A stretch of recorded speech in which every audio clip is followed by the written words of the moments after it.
नमस्ते, मेरो नाम प्रिस्का परियार। म चाहिँ पाँचखाल नगरपालिका वडा नम्बर 6 मा बस्छु। म चाहिँ बीबीएस 4th इयरमा पढ्दैछु धुलिखेल क्याम्पसमा। म चाहिँ उज्यालो फाउन्डेसनको इम्पावर हर 2024 को एक पार्टिसिपेन्ट हो।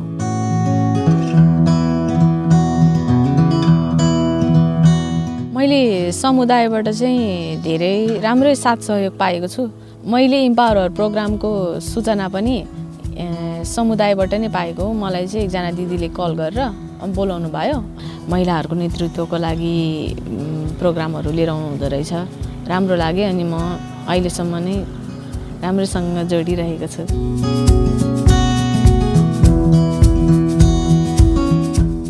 म चाहिँ दलित समुदायबाट भएको कारणले गर्दाखेरि हाम्रो समुदायमा चाहिँ त्यति धेरै महिलाहरू अगाडि बढेको देखिँदैन। अनि यो प्रोग्राममा चाहिँ कसरी आत्मबल बढाउने, नेतृत्व विकास कसरी गर्न सकिन्छ भन्ने कुराहरू चाहिँ सिक्न पाउने हुँदाखेरि म चाहिँ त्यहाँबाट प्रेरित भएर चाहिँ मैले चाहिँ यो प्रोग्राममा सहभागिता जनाएको हुँ।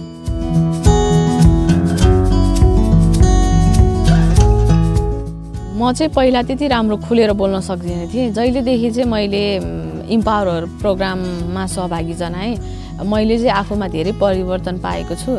अनि त्यही परिवर्तन र आत्मबलले गर्दाखेरि चाहिँ मैले मेरो समुदायमा पनि केही परिवर्तन लिएर आउन सक्छु भन्ने चाहिँ मलाई लागेको छ।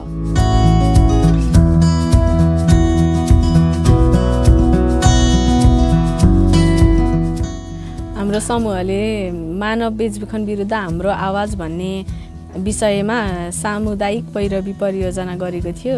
त्यसको पहिलो दिन चाहिँ हामीले डाटा सङ्कलन गरेको थियौँ समुदायमै गएर। दोस्रो दिन चाहिँ हामीले समुदायमा भएको मानिसहरूको समस्याहरूलाई बुझ्न पायौँ र त्यसलाई कसरी समाधान गर्न सकिन्छ भन्ने कुराहरूको छलफल गऱ्यौँ। मैले पनि केही कुराहरू सिक्न पाएँ आफैले नेतृत्व गर्दाखेरि। अनि यसले गर्दाखेरि चाहिँ मैले आफूमै आत्मबल बढेको महसुस गरेको छु र आफूले आफैमा चाहिँ म पनि नेतृत्व गर्न सक्छु भन्ने कुराको महसुस गरेको छु। म चाहिँ इम्पावर हर प्रोग्रामको यात्रालाई चाहिँ एउटा शब्दमा भन्नुपर्दाखेरि आत्मबल भन्न चाहन्छु। म जुन समुदायबाट आएको छु त्यो समुदायमा चाहिँ त्यति धेरै मानिसहरू शिक्षित भएको पाइँदैन। अनि उनीहरू चाहिँ अब कहिले के समस्याले गर्दाखेरि दबिएरै बसेको देखिन्छ। म चाहिँ जुन ठाउँमा बस्छु त्यो ठाउँमा चाहिँ मेरो समुदायमा चाहिँ त्यस्तो समस्या नदेखिए पनि मेरै समुदायको मान्छेहरू विभिन्न ठाउँमा हुनुहुन्छ, नेपालको विभिन्न ठाउँमा हुनुहुन्छ। उहाँहरूमा चाहिँ त्यस्तो समस्याहरू धेरै देखिन्छ।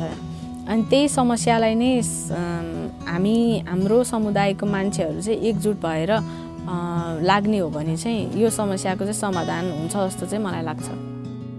मेरो भविष्यको सपना भनेको चाहिँ मेरो ड्याडीको व्यवसायलाई नै निरन्तरता दिनु हो।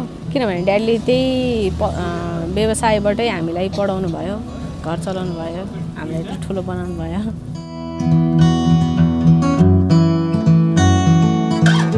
नमस्कार, मेरो नाम सुरज परियार, पाँचखाल नगरपालिका वडा नम्बर 6। म पिस्काको बुवा। पिस्काको बारेमा भन्नुपर्दाखेरि चाहिँ धेरै चाहिँ नबोल्ने अनि कस्तो भन्दाखेरि अलि बोल्ने अनि त्यहाँबाट चाहिँदो कुरा मात्र बोल्ने के। पहिलाको भन्दा त उसमा त्यो प्रोग्राममा गइसकेपछि अलिकति केही आत्मबल चाहिँ बढेको पाएको छु। अब जसरी समुदायमा गएर होइन अब केही कुराहरू उसले बुझेर अरूलाई बुझाउन सक्ने भएको छ। पक्कै पनि केही बदलाव भएको छ। यो उज्यालो फाउन्डेसन इम्पावर प्रोग्राम जसरी अहिले यो महिला नेतृत्वको जुन प्रोग्राम लिएर यो प्रोजेक्टले आएको छ होइन। किनभने यस प्रोग्रामले महिलाको नेतृत्व विकास पनि हुने रहेछ अनि समाजमा भएका विकृतिहरू पनि समाधान हुने रहेछ। म चाहिँ मेरो समुदायको दलित युवा महिलाहरूलाई के भन्न चाहन्छु भने हामीले पढ्नुपर्छ, अगाडि बढ्नुपर्छ। केही समस्या छ भने लुकाएर राख्नु हुँदैन, त्यसलाई अगाडि लिएर आउनुपर्छ।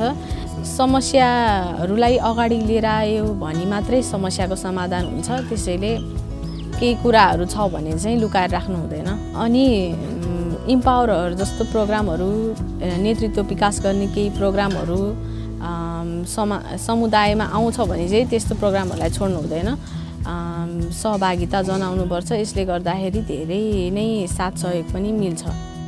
यो चाहिँ मेरो फर्स्ट मेडल हो। यो चाहिँ मैले क्लास 4 मा हुँदाखेरि पाएको थिएँ। अनि फर्स्टमै मैले पार्टिसिपेट हुँदैखेरि गोल्ड मेडल नै पाएको भएर चाहिँ म स्पोर्ट्समा चाहिँ अझै बढी धेरै नै मलाई म चाहिँ गर्न सक्छु भनेर चाहिँ म स्पोर्ट्समा अगाडि बढेँ। अनि त्यही क्रममा चाहिँ मैले चाहिँ धेरै स्पोर्ट्सहरू नै खेलेँ। त्यसमध्ये चाहिँ यहाँनिर छ जिल्लामा खेलेको प्रेसिडेन्ट कपहरू, अनि प्याप्सनबाट खेलेको मेडलहरू छ। अरू पनि धेरै मेडलहरू छ, तर यिनीहरू चाहिँ मेरो लागि चाहिँ एकदम स्पेसल मेडलहरू भएको भएर चाहिँ मैले यति मात्रै यहाँनिर राखेँ। यदि आफूलाई चाहिँ कुनै कुरा गर्नु छ, कुनै क्षेत्रमा अगाडि बढ्नु छ भने चाहिँ त्यो कुरालाई चाहिँ कुनै जात जाति वेशभूषा या कुनै लिङ्गले चाहिँ नछेक्ने रहेछ। यदि चाह्यो भने चाहिँ त्यो कुरा सजिलै हासिल गर्न सक्ने रहेछ भन्ने जस्तो चाहिँ लाग्छ मलाई।